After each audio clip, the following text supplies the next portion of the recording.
Hey, what is up, everybody? Ricky Carruth here, bringing it to you once again.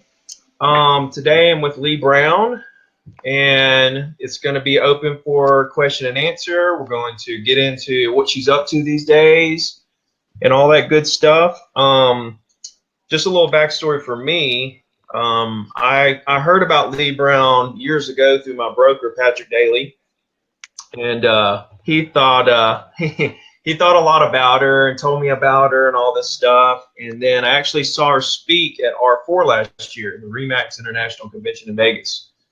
So that's kind of where I first really got a full taste of her in action, if you will. And then when I started doing the Zero to Diamond stuff and writing and speaking and doing videos and everything, I started to pay more and more attention and actually reached out to her on Instagram because she actually said at R4, I remember her saying, and it stuck with me, if you guys have anything to say, if you want to get up here on stage, if you think there's something you can share to others and help, the Remax family and real estate in general, let us know.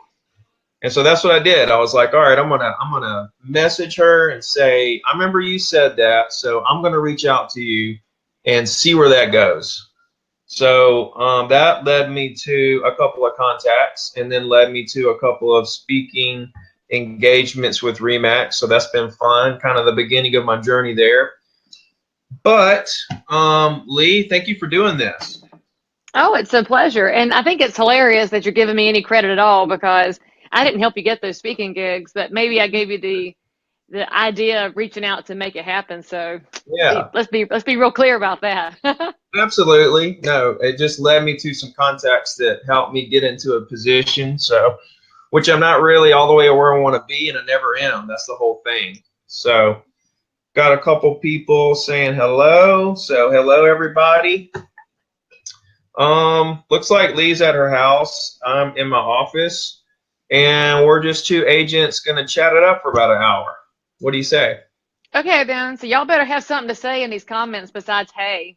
Yeah. Because if we just sit here and say, hey, hey, hey, then we're like that episode of The Office where Stanley made Ryan give the sales pitch. Do you remember that episode? And Yeah. he went, hi, hi, hi. And that was not really, that was a good episode, though. Well, let me start out with maybe like a little bit about yourself for the three people on the program that doesn't know who you are. Like how long you've been in the business, how you got in the business, maybe a little bit about your story and background. Okay, so I got in the business in 2000. I've been a Remaxer my whole time in real estate. Hmm. And I will come back to address that here shortly because it's a big question I get asked all the time. Hmm. I joined my dad. He's been a broker since 1978.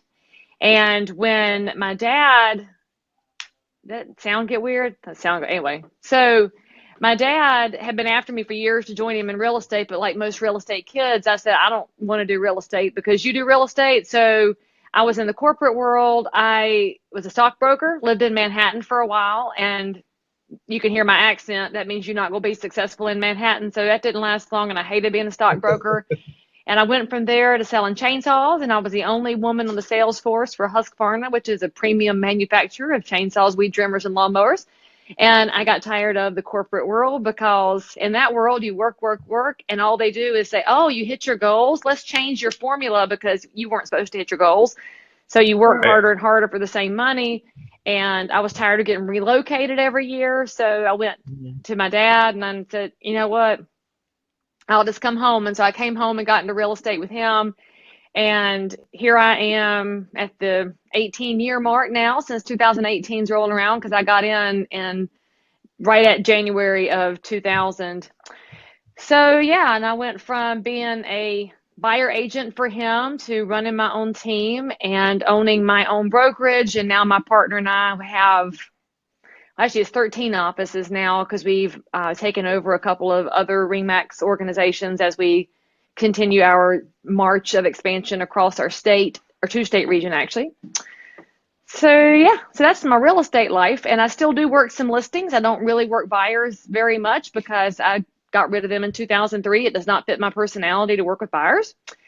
which is Mm. a very important thing. If you're going to build a team, you have to know what your core competencies are, and buyers, not a core competency of mine because I have zero patience for stupid people and people who are indecisive. That's pretty much all buyers. And let's see, I run my team, I sell, and then primarily my time right now is spent training and speaking throughout the world. Hit 5 countries last year, training realtors. But I obviously need to do some of the stuff that Ricky's doing because you're being very successful in reaching out to agents as well. So there's a lot of really interesting things happening in the training side of real estate because it's high time that producers took that over from the talking heads who shall remain nameless but have stage presence at places like R4 but have never had a real estate license. So I think it's time for us to take over. Right. Yep, yep. That's what I'm all about. The whole reason I'm doing this is because I see what you're talking about, and I'm fed up really with the failure rate in the industry, and I just feel like I want to do something to get and try to, reverse that a little bit. Well, that's funny because I'm okay with the failure rate because a lot of people completely suck who get in and get their licenses and they shouldn't get a license in the first place. So I would agree with you if we fix the licensure process state by state. So if we stop giving out so many licenses, then we can work on success rates. But the way it stands now, some of the people getting in don't have the slightest bit of business handling somebody's largest financial instrument. That's true. That's true. And the reason why I did real estate at all was because it was either doctor or lawyer, school for 10 years, or one class. So that was my whole reason for even giving real estate a try. And you're doing it Um, well and you're reaching out to people, but we that licensure process is a problem, but that's a state by yeah, state issue. yeah. So I have a lot to ask and everything, but I guess first off, you said you were a buyer agent first, and then, well, I'll let you answer this question right quick. How did you get listings as a new agent? Well, I didn't take my, okay, so let me back that up. When I got into the business, I joined my dad as a buyer's agent. However, my dad, having been in the business since 1978, has a firm belief that no person with a license should be allowed to touch a consumer's largest financial instrument without proper training. So I had to live in Mm-hmm, his hip pocket for 90 days. So for 90 mm-hmm, days, I went on every single appointment, buyer, seller, inspector, appraisal, whatever my dad was doing, I was in his hip pocket, not allowed to mm-hmm, say a word, only allowed to take notes. So by the end of that 90 days, my dad felt that I was qualified to work with a buyer.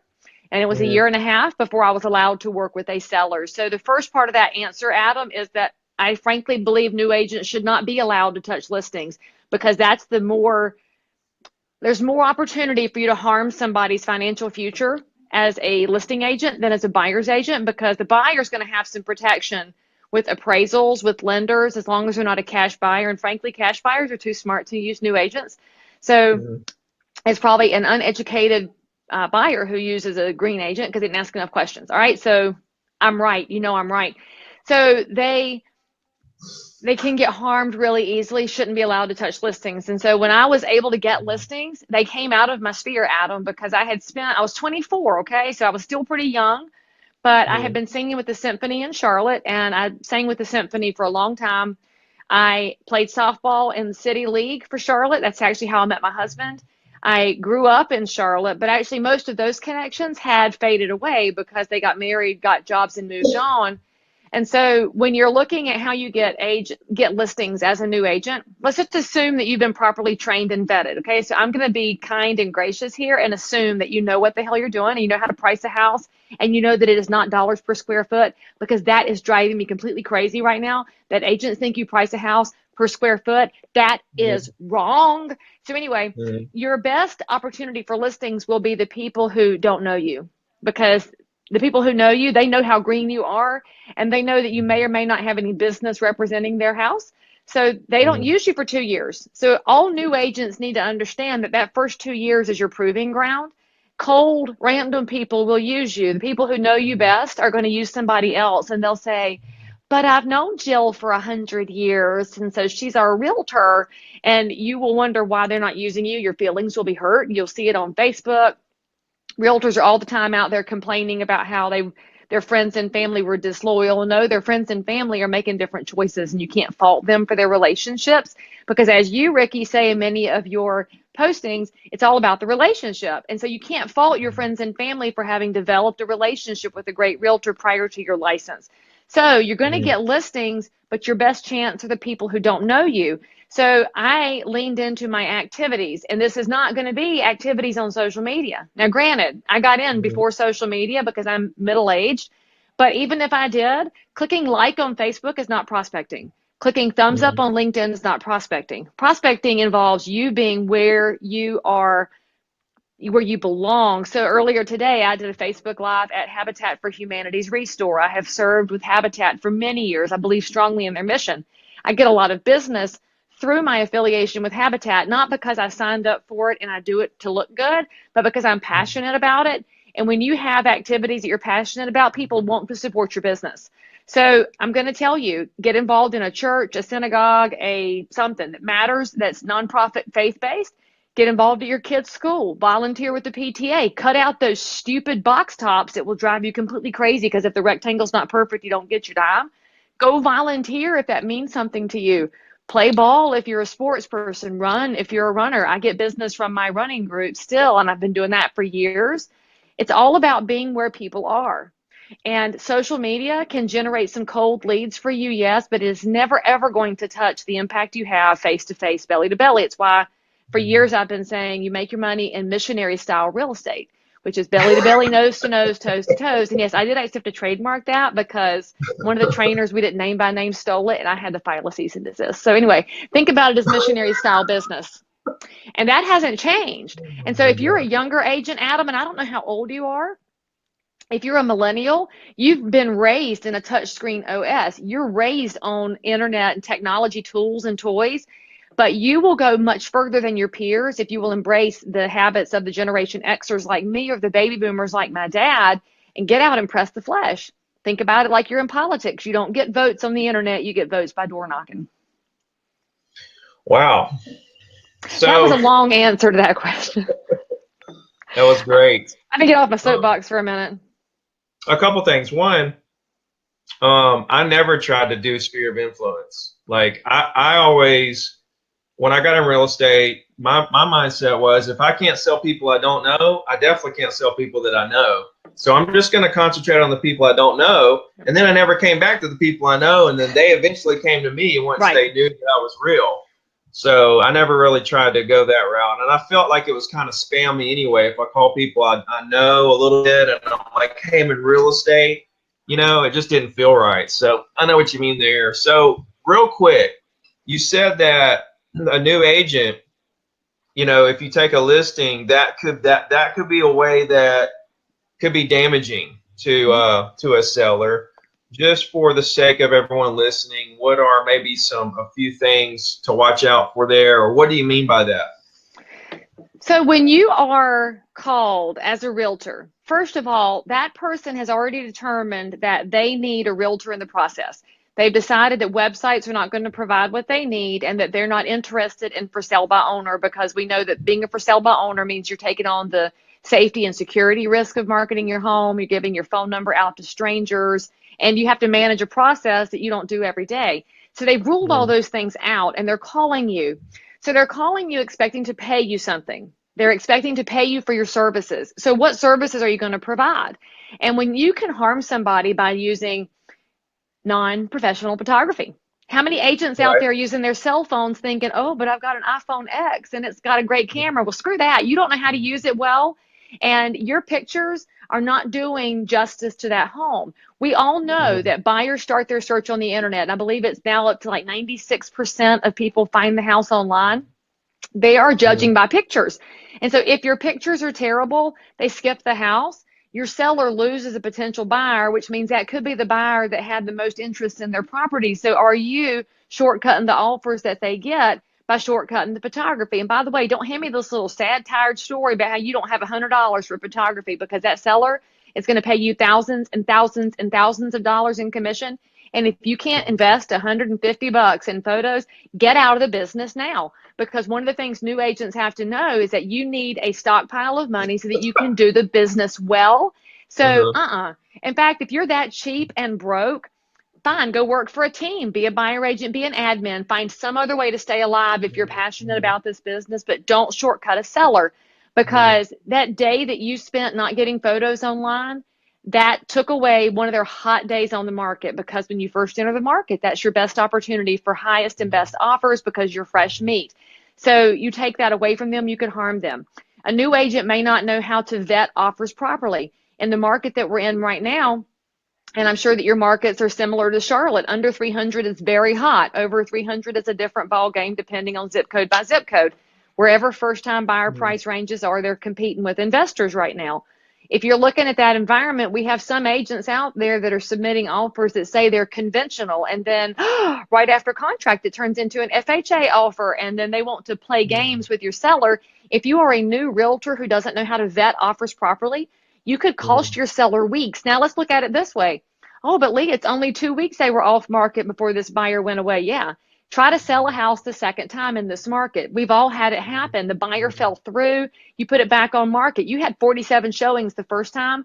This time you had 3, because now the buyers are going, something's wrong with it. And the agents call you and they say, what's wrong with it? Why did it fall through? And if you are not properly coached by a great broker or team leader, or if you are just arrogant enough to think you know everything, you could really harm that seller. So now you're costing them thousands of dollars. You're costing them time. And even more than that, what if you cost them their dream home? What if they picked out the perfect number 2 house and they're going to put the contract on it based on the contract you got them on house number 1, and then the contract fell through and now they got deposits at risk and they can't carry 2 notes and they're out of pocket on inspections and appraisal? I mean, we really don't take our job seriously enough, Ricky, and it drives me crazy, because realtors get in so quickly and so easily, and they forget that their advice drives people to make deposits. It drives people to tell family and friends that they're moving, because nobody wants to go through the undoing of anything right now. So your advice is so critical, and if you don't know how to give it because you weren't properly trained, that seller could really get hurt. Well said. Absolutely. I see it all the time, and I just started actually using professional pictures maybe a year and a half ago.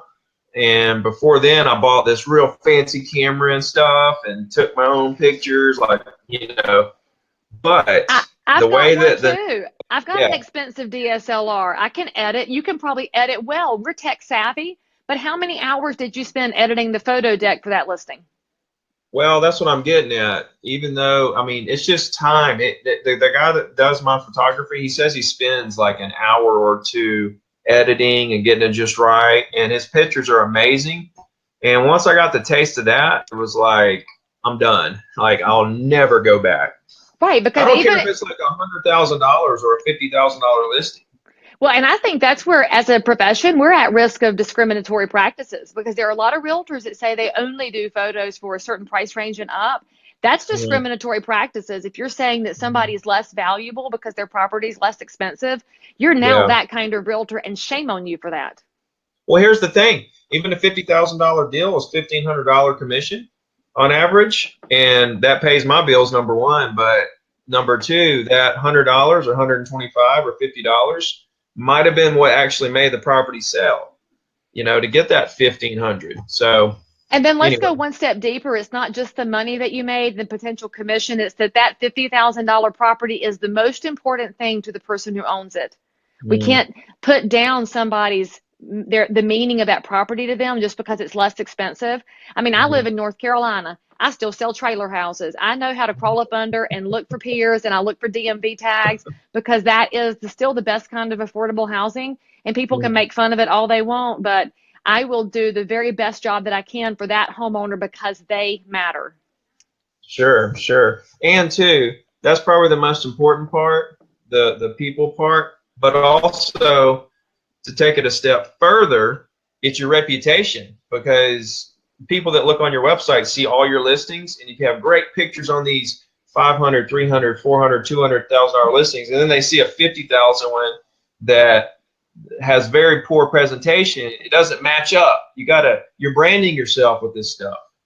Right, you got your thumb over the camera or the rear view mirror in the front picture as you're speeding away. Hey, I Well, you wonder can why just Rosa see says this lady is a monster. I shouldn't have looked at the comments. I'm a monster. no, I don't let's know that I see. really like that. I I didn't think see she the meant monster one. Rosa Collado. Collado Oh, said this here we lady's a go. Oh monster. my gosh. I hope she actually meant beast instead of monster, because that That's does what she not sound means. very flattering. That's what she means. But anyway, I mean, we've kind of beat that dead horse, but people, come on, step it up. And in fact, Adam, back to you wanting some new listings. If you put out into the world that you're going to do professional photography, no matter the price point, and even reach out to some of those really busy super agents around you who are too good for the cheap listings, why don't you offer to pay a referral fee, get some of those inexpensive trailer houses, $50,000 houses, take it off their plate. Yeah, you're going to pay a referral fee and you're not making a whole pile of money on it, but you can set yourself apart with your professional expertise and service, and that seller will tell other people about you. And last time I checked, it's like Ricky said, that money spends just like on $1 million house does. Okay, here we go. JD here. He says, Leigh, interested in you're saying in your videos that you're very upfront when talking to clients about your politics, spirituality, and even use of profanity. Do you assess a client before giving them the full Leigh treatment? No, Joseph, they've already assessed me, because the beauty of social media and the internet is that when they call me to list a house, they've watched every single video that's out there. So they know what I'm going to say before I say it. So the interesting part is that if I go into an appointment and I'm not straight up honest and direct and being my normal self, they'll know I'm inauthentic. And so the you that's in the videos and is in your websites and is in everything that you put out there had better be the you that comes to an appointment. So if you're some dry, dull, and dreadful accountant, then that's who you should be on video and on your websites. And you go to the appointment and bust out your spreadsheets. It looks normal. But for most realtors, nobody really knows who you are, because your websites and social media is this conglomeration of broker open houses, yard signs, and how hashtag blessed you are to have sold 8 houses. I mean, that's not going to be anything they care about. And I'll tell you now, I am a purple Republican. That means I'm a moderate who's in the middle. And I love talking politics with clients because it's one of my jobs as a realtor. If I am not educated on policy that's happening out there, then I'm doing them a disservice. I have clients that have been asking me for days, what do I think about tax reform? Because they know I'm a registered Republican, but that doesn't mean I walk a party line. As realtors, our job is to be focused on policy and not politics. So my political stance with clients revolves around what does it mean to them? So, for example, in the Charlotte market, we have low taxes here. So the tax situation, mortgage interest deduction, the property tax deduction, not a giant crazy thing here like it is in high cost states like California and New York. However, we're a high relocation market in Charlotte, and North Carolina is known as a military friendly state. We have so many veterans and active duty military here. The provision that says you would get dinged for capital gains if you're in your house less than 5 out of the previous 8 years would put a hammer on my North Carolina market. And so I don't care what side you fall on, you had better get up to speed on politics, because the fact that realtors haven't been responding to the call for action is driving me completely crazy and insane, because I've got Republican realtors that think it's great that tax reform looks good on paper, but they didn't read all the provisions. And I've got Democrats that are screaming about it and not understanding that in some markets it's actually good. So we've got to look at the whole policy picture, and don't be afraid to own who you are. Do I still represent liberals? Yes. And I tell them it's okay if they don't shave their legs. I'll still sell their house anyway. And they generally have a good laugh about it, because we're so angry and divisive now. A little humor goes a long way. I will never hide my relationship with God or with Jesus Christ, even though I've dealt with Muslim clients, Hindu clients, Buddhist clients, atheist clients, and Jewish clients, because they respect the fact that I have a faith and that I'm not hateful about it. So the key is, if you're going to own your politics and your spirituality, don't be hateful. Be open and loving about it. And then as far as profanity, it really kind of ticks me off, because all y'all talk about how much I cuss, because I tell you I'm running an asshole free business, and I tell you that maybe I don't give a damn, and I might say hell once in a while. When meanwhile we have speakers who shall remain nameless who get up on stage and drop GDs and F bombs and see you next Tuesday. And I don't use those hateful words. I think y'all point out my profanity because I'm a woman and you're not used to women who cuss. So shame on you for having double standards.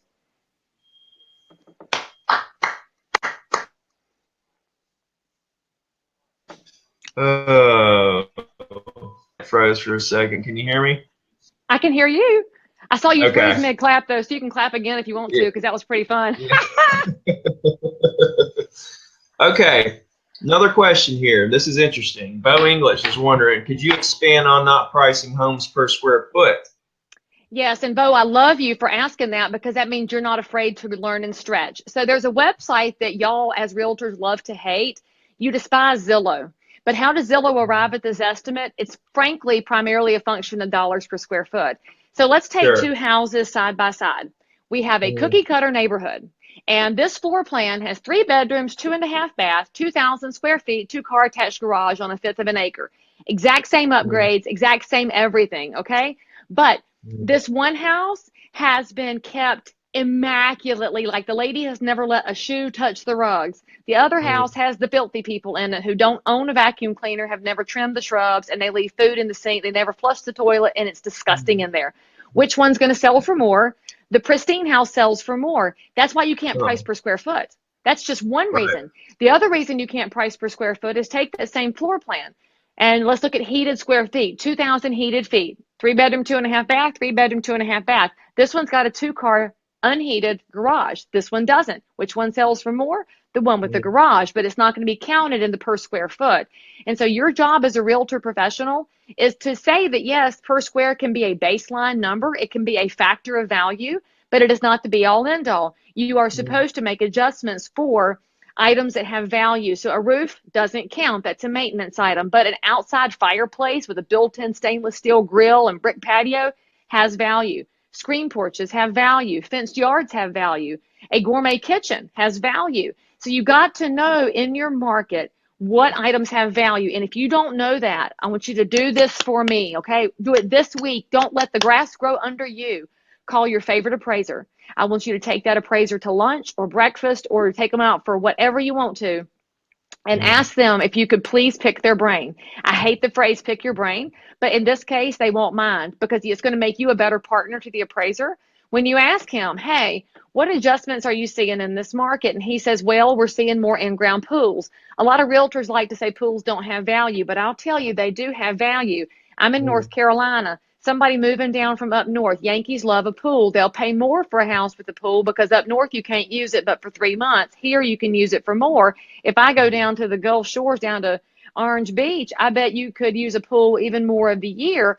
So that Mhm. buyer is going to assign a value to it. So as a realtor, your job is to know how much ish will an appraiser give for a saltwater in-ground pool that's nicely done. It won't be the 90,000 the seller spent to put it in, but it could be 20.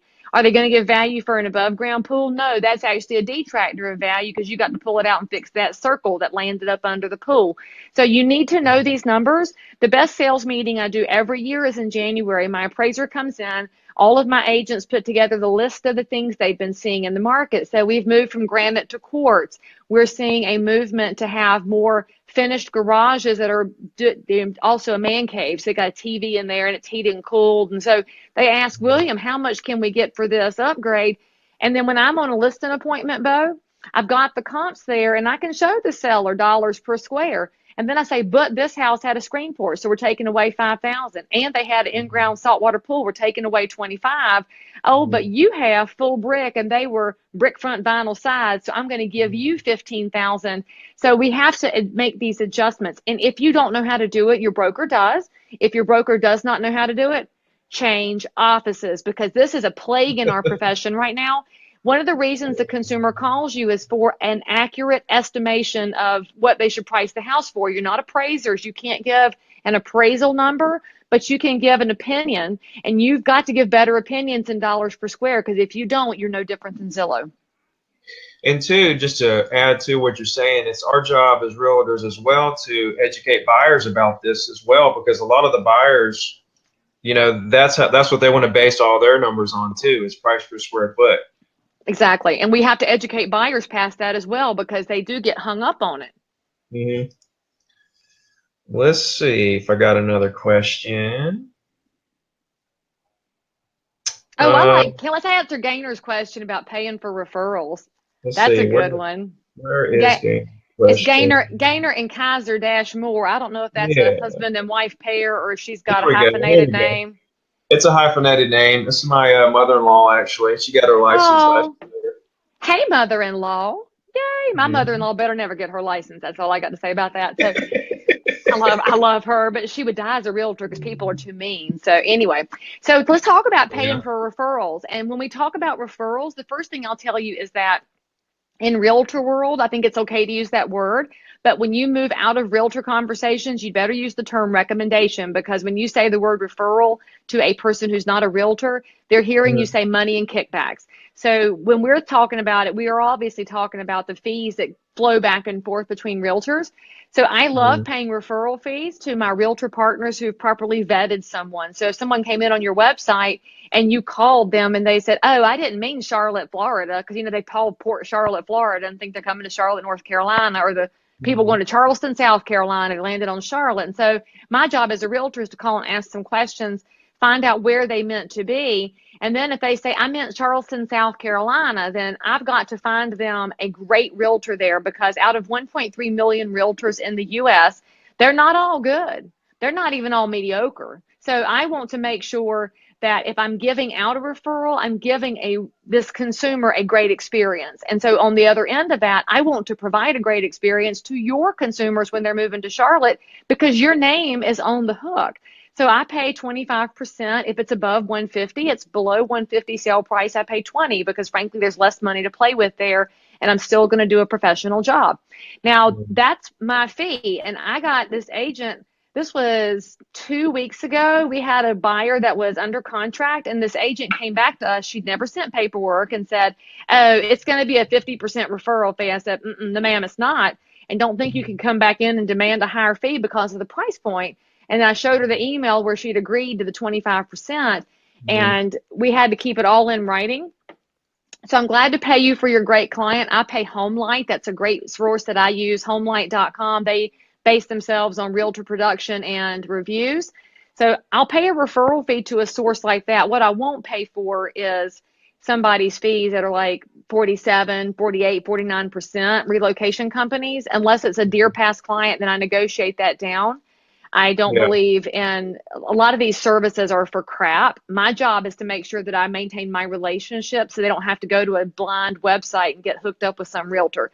And I hope that answers your question. But I will say that there is an issue in our profession right now with referrals, because a lot of agents go to Facebook groups and they say, "Hey, I got a client moving to Charlotte. Who do you know?" And it becomes a popularity contest where you don't know if the person being recommended has any systems, or they have any experience, or they have integrity or morals or honesty.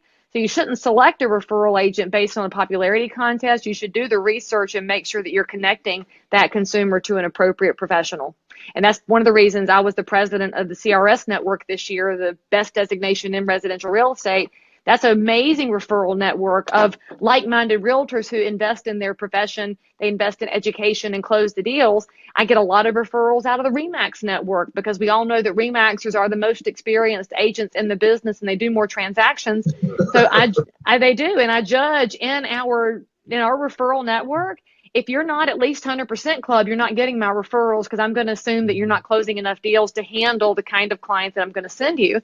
And if you're Yeah. not investing in the realtor party, if you're not an RPAC major investor, you're also not getting my referral, because I'm only going to give my referrals to the realtors who are politically active, involved, and educated. There you have it, ladies and gentlemen. By the way, Ricky, are you a major investor in RPAC? I believe I am. Oh, we'll double check that. I'll make sure that Christine Hansen knows all about you, and we'll get that handled. They can send it to me. If I don't, I'm Yeah. sure. I'm sure we do, don't we, Christy? RPAC?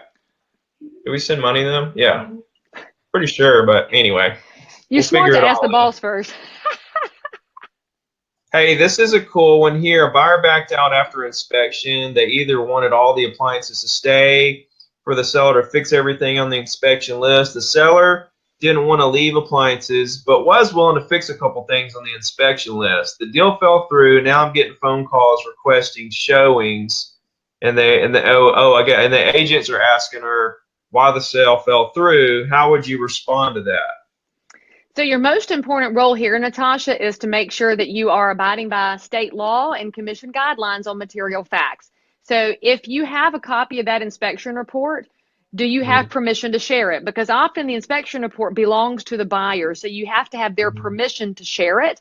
So Mhm. this puts you in that gray area of their inspection report may or may not be accurate, because we all know 3 different inspectors will come up with 3 different reports.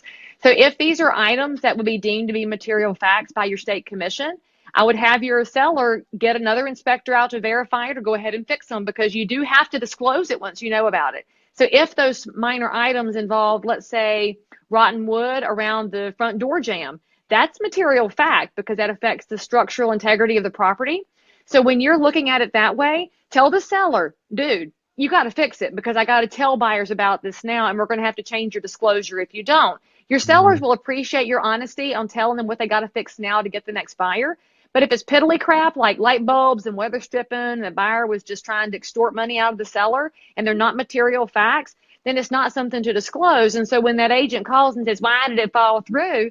You can tell them the buyer wanted to renegotiate after contract and the seller said no. Because that's what it amounts to when you're talking about a buyer that's wanting to extort appliances out of the seller.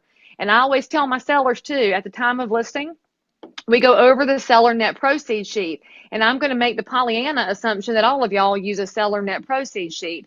And when we go over that, there's a line item on there for miscellaneous. And I talk to my sellers about the fact that this is going to feel like they're getting nickeled and dimed, and it's going to feel like extortion money, because every buyer, especially in multiple offers, they want to renegotiate because they're panicking because they won the bidding war and they feel like they're paying too much. So your seller had ought to give in because they paid too much. So you got to talk to your sellers about this way before it becomes an issue, and then go through all of the guidelines to make sure that you are above board as a realtor. Because remember, you subscribe to the code of ethics, and that means you're going to be fair to all parties and you're going to disclose what needs to be disclosed. And if the seller won't fix it and won't disclose it, fire the seller, because you can't put your reputation at risk. There you go. I like Chip said, tell the seller not to be cheap and just tell her to buy some new appliances. But the fact is that sometimes, you can't make people do stuff. They're going to do what they want to do. It's our job to just try to make it work. We push it to the farthest extreme, and if it doesn't work, it doesn't work. And then if it falls through, then we just have to be most honest with the next people coming through. And like Leigh says, if worse comes to worse, you can't put your reputation on the line for somebody that's not going to cooperate with, every seller should understand, your reputation. Let's see, Leigh. Let's see. Peter wants to know what your schedule looks like daily. Yeah, Peter, you don't want to live my life. I'll just be honest with you there. So I get up at 4 a.m. because I am a 5 a.m. runner, and I get up at 4 so that I can get myself in my running clothes and mentally ready to go out and run at 5. I have a run group if I'm at home. If I'm away, I love to run with other realtors or just get out and see cities at 5 a.m. And then I come back from my run by 6. I do my daily devotion. I get ready for the day, and about 6:45, I check all my emails and my social accounts and see if there's any fires to put out before the working day starts, which is why I love having Google as my email server. My leasales.com is on Google Apps for Business and Google Suite. And so I've got a plug-in on there. It's called, what's it called? Boomerang or something, where I can write a bunch of emails and I can tell it what time I want them to go.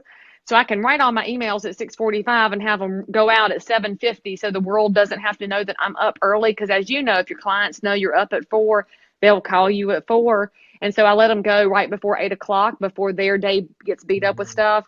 And then if I'm in Charlotte and not out speaking, I get the kids off to school at 8:15. I go to the office, and then I'm home by 4:15 because they get off the bus at 4:30. And so I'm always here in the afternoons for homework and supper. And that's one reason I don't work buyers, because buyers are evenings and weekends, and I'm not going to sacrifice my family to them.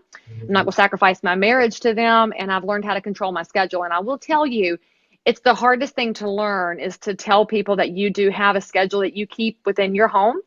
And at first I was afraid, because in the first couple of years of my business, I worked 24/7 like most realtors do, because you've got this fear of, this is my only lead coming in. It'll be my only deal.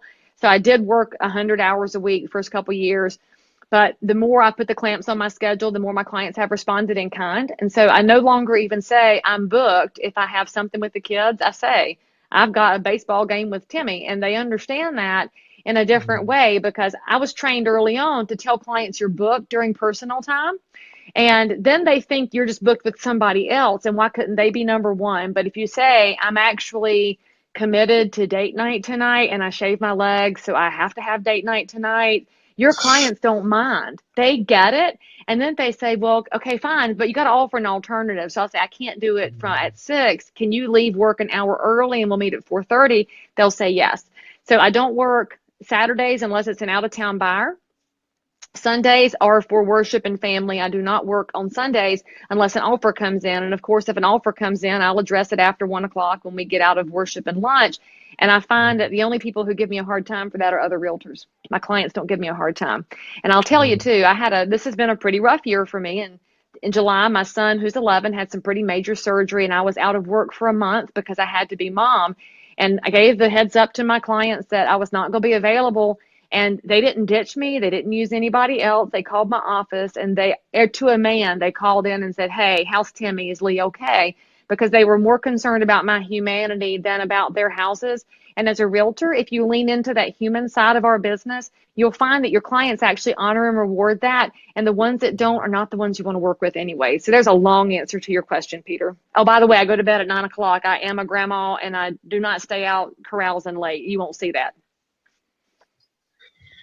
I think like top producers just develop a skill to learn how to control their own schedule. You know, like I'm a single agent. I do all my own showings. I don't turn any buyers down. I do it all. Listing appointments, showings, everything. But like I have the perfect schedule. Like it doesn't interrupt my life. It doesn't control me. I'm like you. I can, you know, like I have a really big thing with not worrying about stuff, letting the process take care of itself. And I think that's a big thing, is not being so reactive to everything, and feeling like you have to get right on every call, every email, every text and stuff, and just let some stuff kind of float for a second while you take care of these other things. And you gotta, as a top producer, you learn what can float and what can't, what's important, what's not, and then you can control your schedule like that. So I like the single agent life myself because I focus on sellers who turn into buyers, so I don't get a whole lot of buyers. Are you still running a team? Yes, so I do. I wear two different hats. I'm the broker owner in one hat, and then I'm the team leader in the other hat. So my Leigh Brown and Associates team, there's 10 of us, and we have 2 full-time admins, we have 2 part-time admins, and we have 5 agents. So we're really, really tight as a team. Our culture is really, really strong. So it's not like some of the teams you'll hear about out there that have, high body count, because that's not who we are. We're very focused on the Yeah. experience and on knowing each other. But I will say that if you want to have a life and you want to maximize on everything that comes in while controlling your schedule, it's obviously hard to work buyers and keep a life going in a low inventory environment, because you may actually have to ditch something because the house came on the market and your clients will miss it. And that just happens when the markets are too hot sometimes. So as a solo agent, if that's you out there, you can make a great relationship with another realtor in your market. So find out who you love, who's got good honor and integrity and work ethic. And you love it when they bring an offer on your listing because they fill in all the blanks and they're easy to deal with. And just talk to them and say, hey, if I have overflow business, can I give it to you? So you don't have to be an official team, but you can be a de facto team with a great partner in the marketplace. And if it's somebody that you love and trust that much, you don't even have to do paperwork every time, because you can trust them. And if they close a deal based on a buyer you handed them from a listing you had, then it's going to be extra income for you. It's going to mean you maintained your life and your balance that's important to you.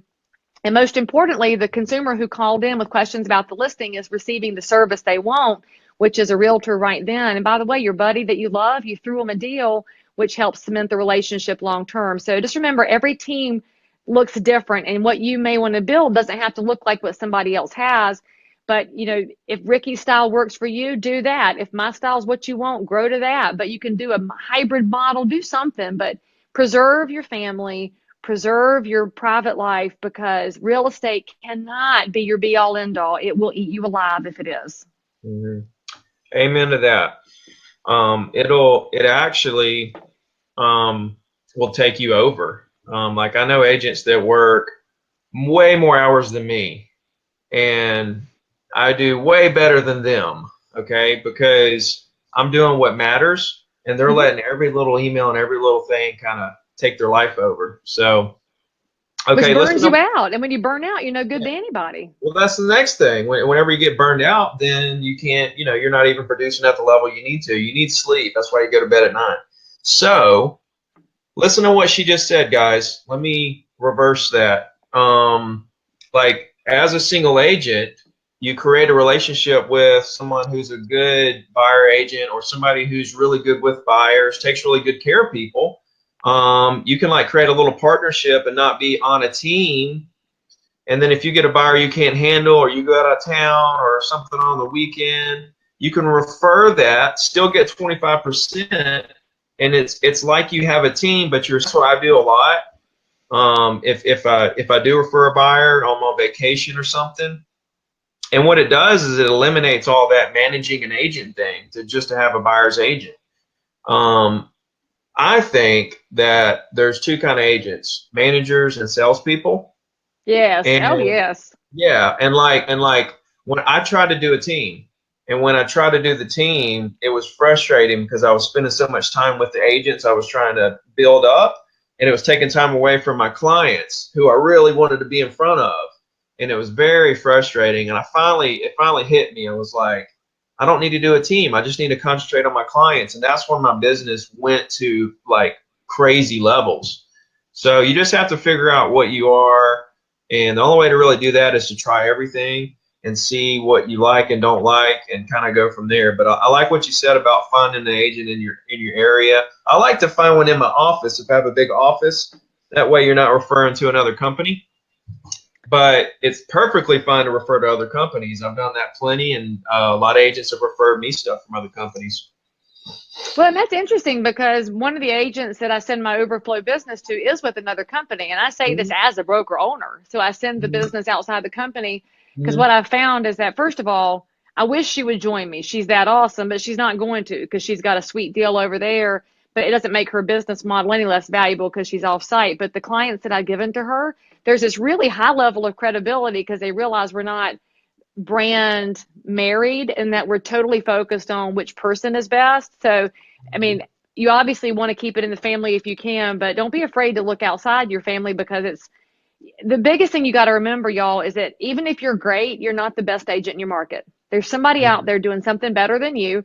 And so go find them and learn from them and stretch each other to get better. Because I'm always amazed by how much quality there is in the Charlotte market, how many amazing realtors are doing some really cool stuff.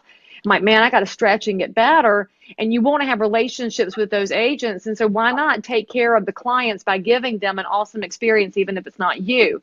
Because that also gives credibility to our profession as a whole. What's the best bang for your buck in advertising? Okay, so my best bang for my buck is my car, which if it wasn't dark outside, I would turn my camera around and show you. But I drive a Yukon, a GMC, because I believe in buying American cars.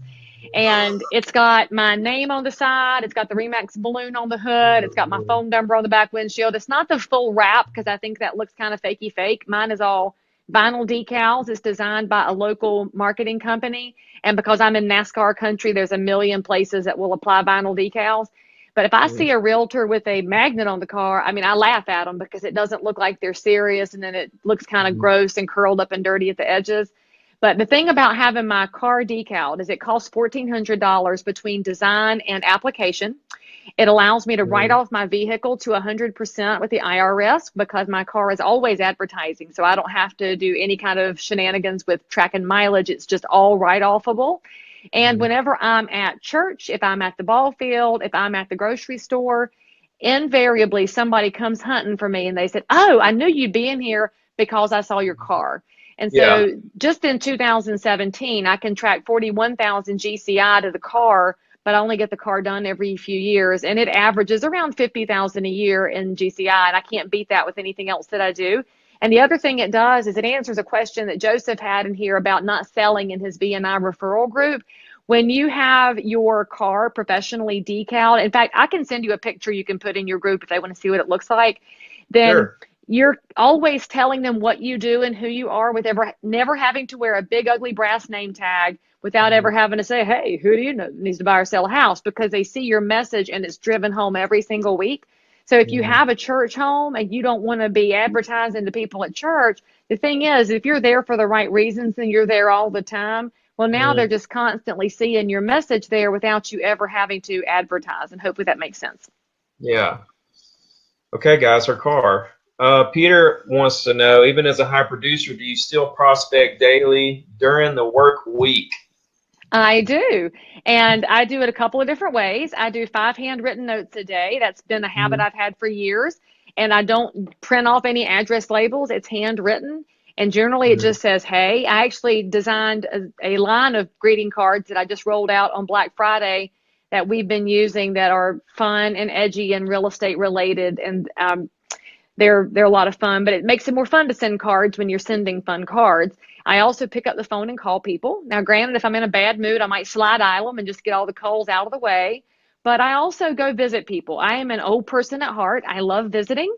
So I will just stop by somebody's house, and if they're home, I just hug their neck and come in for a few minutes. And if they're not home, then I'll leave a note on the door. I don't cold call, knock on doors I don't know, but I've been in the business for so long that I've got plenty of past clients to visit. In addition to prospecting during the week, Peter, you got a preview. And this is something that a lot of realtors are lazy about because they make all the excuses in the world not to preview the inventory, and top producers are the worst about it. But I'll tell you, there's nothing that builds your credibility more than if you go to a listing appointment and there's 8 comps and you were physically inside 5 of them. Now, top producers in particular are good at faking it because you're like, oh, yeah, I know the floor plan. I've been inside. I can look at the pictures. I can guess it. But if you weren't in there, the pictures might look great, but it was a cat house. But if you were the one that was in there, you're like, oh, I tell you why this one sold low. They had like 47 cats in their house. It was nasty. And you can't see it in the photos, but it builds your credibility because you're the realtor that was in there. And also what happens is if you're previewing houses, now, first of all, don't tell me there's no inventory. I love that excuse. There's nothing to look at, liars. There's all kind of stuff in the MLS. It might be overpriced and in terrible condition, but it's still there.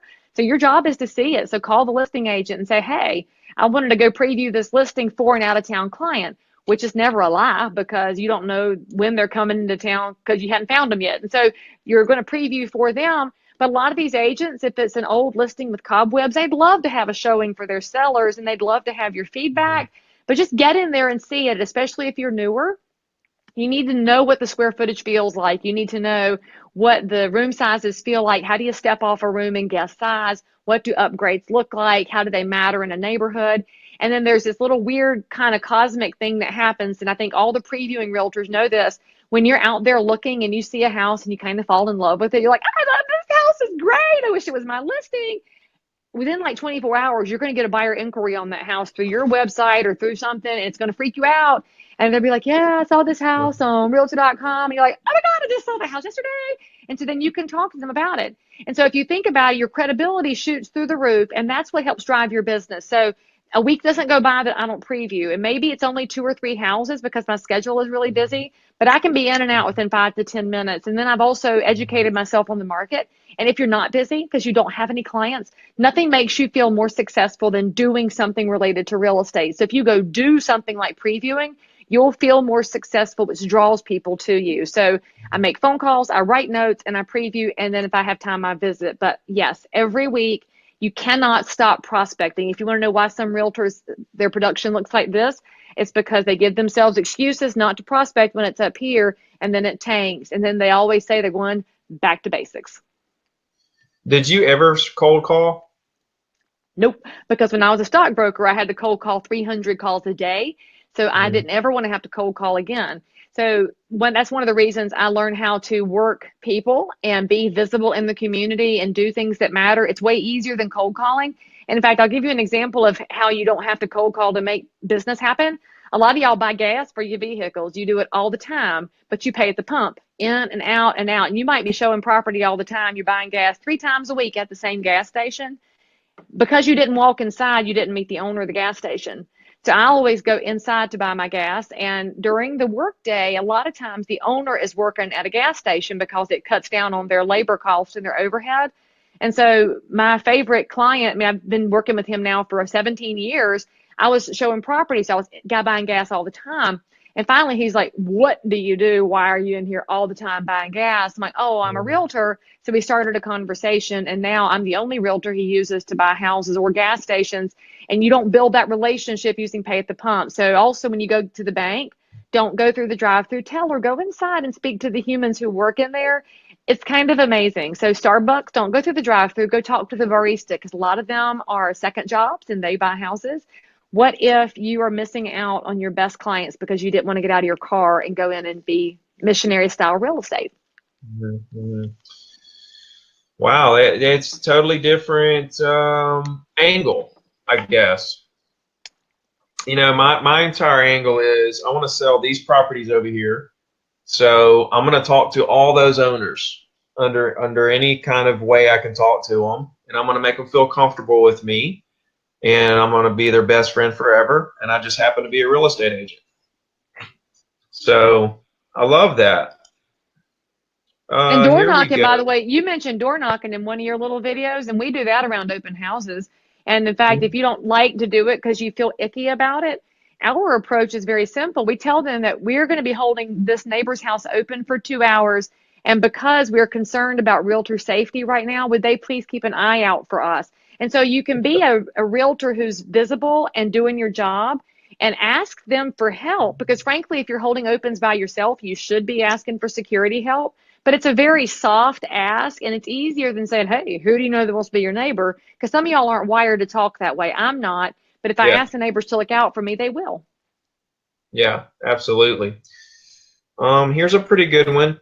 I'm considering getting my broker's license to further my education. Just a little over 3 years in the business. Is it worth the time and effort? I assume by going by broker instead of realtor has added benefit along with the increase in knowledge. Thoughts?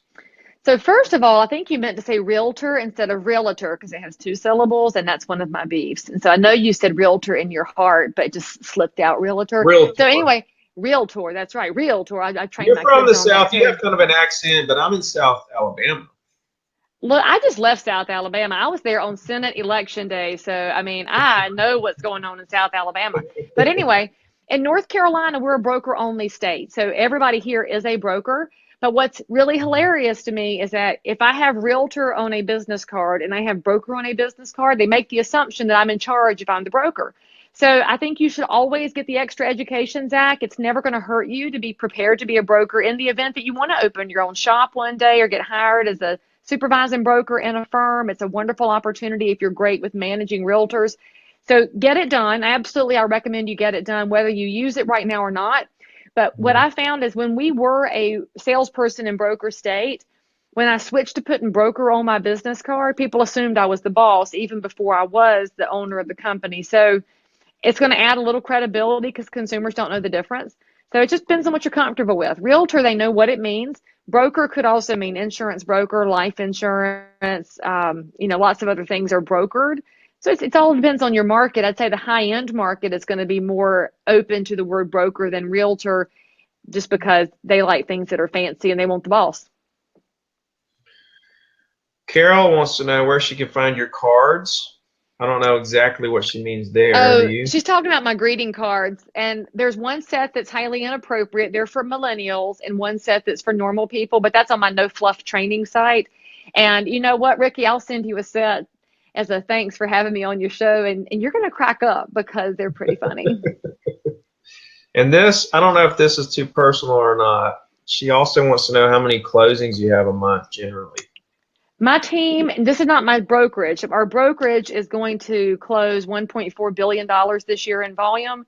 My team is going to close right at 72 million in volume over 280 sides. So what's 280 divided by 12 is 20 some, I guess. I'm a realtor, so I don't math.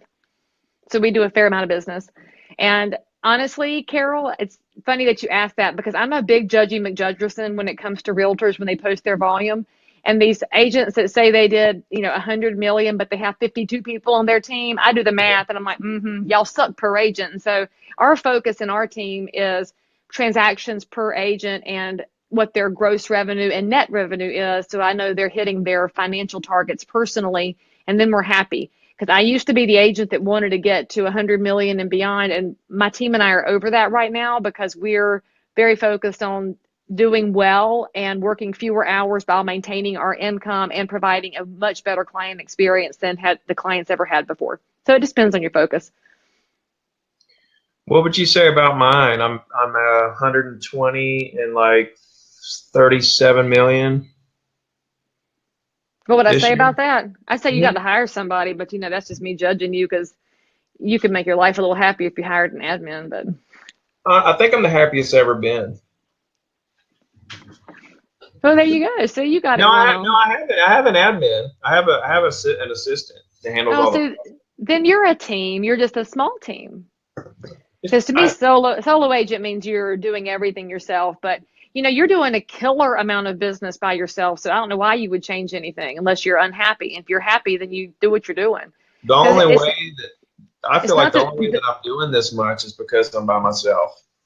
Well, and that's possible too. I've fired a lot of agents over time that if they're not a culture fit for how you conduct real estate, they will drag your team down. They'll drag down your volume to make you miserable. So, I mean, there's a misnomer going on in our industry right now that everybody should be a team because some of the people leading teams, you already said it before, you can either manage or you can sell. They're not managers, and so they've created a hot mess. Consumers Mm. hate it because now you got out of state area codes on signs and they get a buyer agent for ABC real estate team who's affiliated with XYZ brokerage and they don't know who's on first. Mm. So I've chosen a small team route where we have a highly functional culture where frankly my agents are as good or better at real estate than I am because I want to surround myself with the best. Mm. And if any of them left, I probably wouldn't replace them at this point. And Mm. it just depends on what you want your business to look like. And I used to chase the money and the volume and the transactions, but I'm at the point now in my life where my husband and I sat down, we evaluated it, and we're good. And so we don't want to chase that game because it's not fulfilling. So Yeah. being number one means zero to you and zero to your clients. And so you figure out the number you need to hit, find that nut, and you Mm. crack it. And then you find out what you can do to make life better over time. Yeah, everybody's saying they're number one. It's like even if you when you say you're number one, it's almost discrediting yourself, even if you are number one. You know what I mean? Yeah, you're like, good job. You got another plaque for your office. It's going to collect dust, and that means Yeah. nothing. Yeah, way to go. But yeah, I used to be about that, but I'm a highly competitive person. I want to be the absolute best. So I didn't say anything about anything I was doing. I did over 100 deals a year for 4 years. I never said anything until this year. The only reason I'm saying it now is because I'm trying to help other agents. And It's a credibility issue. This is for yeah, credibility because we're not yeah. talking to your buyers and sellers. They don't want to hear it, but we've already mentioned this before. You and I are both sick of the trainers that stand on stage and tell realtors how to prospect expireds and how to work the business, and they've never done it. They don't know what they're talking about. And so that's why we talk about our volume. We want you to understand that we work with buyers and sellers right now. We know what you're going through. And so when we give you answers, it's from our personal experience. It's not something we heard one time 30 years ago or heard from some other agent who made it up anyway, because agents lie all the time. Yeah. Leigh, I'm gonna leave you with this. And Oh, maybe we ran less than over our hour. Thank you, like patient people, for staying on. well, it's been so good. So in less than like 5 words, why do people choose a particular agent? In less than 5 words? Yep, just a couple words. Likability. Wow. I mean, I mean, that frankly, is it's just that one word. And think about it, Ricky. You and I have had the same experience that a lot of realtors have. You went on an appointment, you nailed it, you're the best choice, and they picked their cousin's best friend's neighbor because they mhm, liked her and she's a moron, and you can't tell them that, but they liked her. And so I think likability trumps everything. So if you build your expertise and your knowledge and your branding, if you build it to be a likable person, you'll get some business at some point. But if you build it to where you're some fakey fake person who talks about days on market or try to be all dressed up and drive around and perfect, nobody's going to ever want to call you. likability and making people feel comfortable is my number one thing to try to teach agents about because any agent can put a property on MLS or show you property, but they're going to pick whoever they like the best. They know that we can all do the same thing. They don't pick you because you're number one or you sold this or that. They pick you because they feel comfortable with you and they feel like you're going to be dependable to them. So that's my thoughts exactly, is just being likable. And honestly, it's why Zillow's never going to replace realtors, because they're never going to attach that likability factor.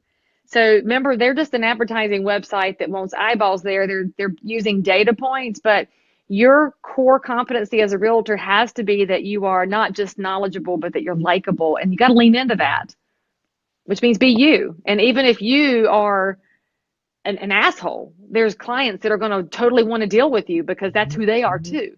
But if that's Yeah. not who you are, lean into the other side of who you are. Yeah. Guys, Leigh, everybody watching still, thank you guys so much. This has been Thank really, you. really good. If you guys want to get up with Leigh, what's the website? How do they get in touch with you? What's all that good stuff? Let me type it in here. NoFluffTraining.com. That's my main website. And there's my training videos are on there and all my stuff. Oh, actually though, because I am a realtor, you can go to leesales.com for my actual regular site where we have all of our blogs and listings and stuff. And that's actually going to be revamped in January. I'm so excited because it's about to roll out. But Nice. yeah, so you can't friend me on Facebook because I'm full of friends, but you can follow because I post everything publicly. I categorically refuse to do a fan page because I can't do it. So I mean, you did, and you're doing a fine job with it, but that's not me. So rock on, Ricky, rock on. I'll do my Leigh Brown thing. All right, guys, we're out of here. Good rest of the day. We'll talk to you real soon. Reach out if you need something. You know we're here 24/7.